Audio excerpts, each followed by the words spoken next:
Welcome back. Now, today we have to talk about this plot twist of a finale with the traitors. So let's go ahead and get into it. We start with Kate being the remaining traitor. She is just so confused. She don't know what to do. Girl, this is your second season. Figure it out. But she does end up murdering Sheree, which is smart because she's a Bravo girl and she thinks that it's going to take the heat off of her back. Now, in true Sheree delusional fashion, this girl thinks that she is murdered because she's starting to figure things out. Now, it ended up being between Sheree and Trishelle. I don't know how it keeps ended up being between Trishelle and somebody, and Trishelle keep making it. How does Trishelle keep making it through? So they go to brunch the next morning. MJ and CT are talking about how weird it was at the last banishment that Kate was just so harsh to Phaedra out of nowhere. So at this point, they're thinking that Kate is a traitor. Meanwhile, CT is thinking that. MJ is thinking that Sandra is a traitor, which is weird. That kind of came out of nowhere. And at this point, the majority of the house seems to think that it's Kate, which is CT, Trishelle, and Sandra. So they will have the majority of the vote going into the banishment. So they head to their last challenge. They can win up to 50K, and they have to head to this ship and sail to this final place and raise these flags and all of this. And along the way, they stop at these detours, and the detours are where you win the money. So it pretty much seems like CT was doing everything. I mean, it's only 5 people left, so it's way less people helping with the challenge. They were struggling. Like, it was literally just CT doing everything while they were just standing around. So Sandra and Trishelle decided to separate from the group because CT wanted to stop at every detour and they were getting tired. So they decided to keep going ahead. And while they separate from the group, Trishelle decides to inform Sandra that Kate is trying to turn people against her and talking about, how they feel like Kate is a traitor and blah, blah, blah. So they end up winning off of the strength of not easy, off of the strength of CT with, guess how many seconds left? 10. Their final cash prize is $208,000. Now that is a lot of money. So on the way back from the challenge, CT and Kate are riding together, and Kate has really started some confusion and chaos amongst the house to save herself or buy herself some time in the house. So she's riding back with CT, and she's trying to convince him that Sandra is a traitor. Now, this kind of leaves CT confused. Then he runs back and tells Sandra about the conversation. Sandra then goes and confronts Kate, and Kate lies about the conversation and said that CT was actually accusing her of being a traitor. So then Sandra comes up with this plan to vote CT out because she believes that he is coming for her. Then Kate takes this information back to CT about Sandra concocting a plan to get him out. So now he is on board to vote against Sandra, which was kind of smart of Kate. I didn't understand what she was doing at first, but I mean, it really spin in her favor. We get to this final round table, and it's mainly between Kate and Sandra. And really, Kate has just created Sandra as a suspect out of thin air, which is exactly what Phaedra should have done last week. But I do understand that she was trying to be loyal. They asked Kate why she was so close with Phaedra. And, she explains that she just came in and clung to a Bravo person because everybody was already cool. So she just wanted to cling to people she knew. She was explaining herself very well.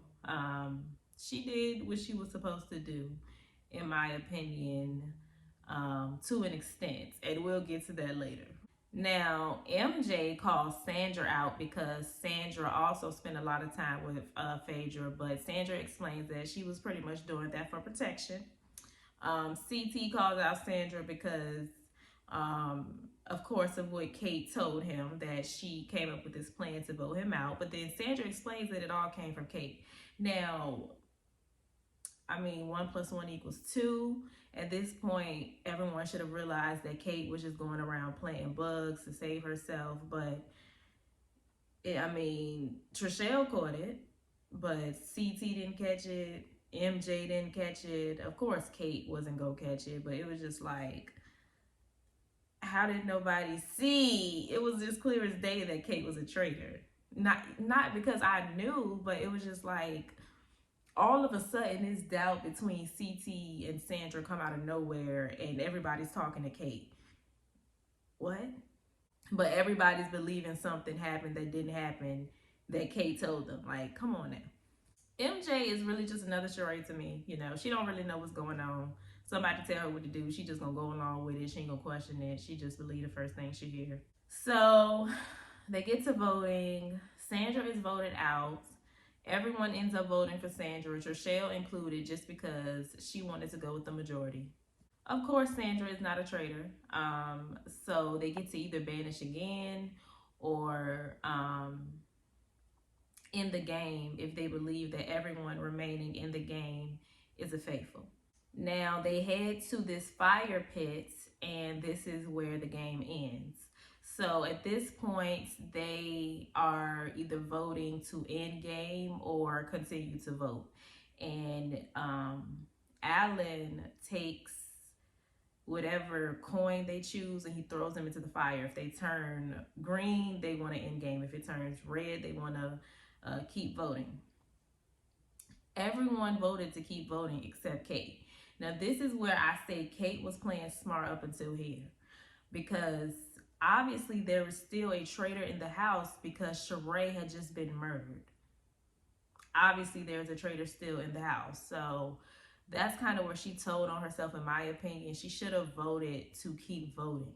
Because yes, she was gunning so hard for Sandra to be a traitor, but we just found out that Sandra was a faithful. So obviously there's still a traitor amongst the group. So that's where she messed up. It was quite obvious at that point that Kate was the traitor, so she got voted out. Now, this is where the plot just completely just thickens, and I was just thrown for a loop. So MJ, CT, and Trishelle are remaining. I had no idea how this went, mind you. I've never seen a season of Traitors. I didn't know how this episode was going to go. I didn't know you keep voting until you don't want to vote no more.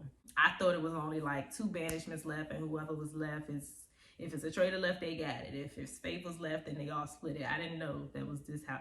I didn't know what we was going to be doing. So we get to MJ, Trishelle, and CT.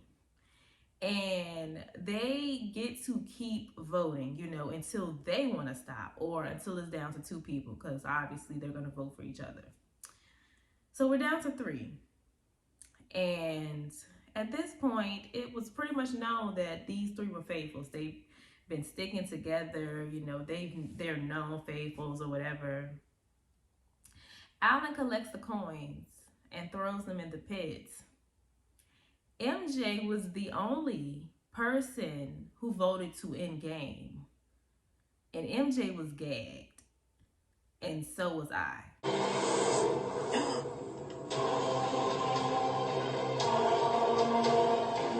So you chose to banish again, CT. Red? Oh my god.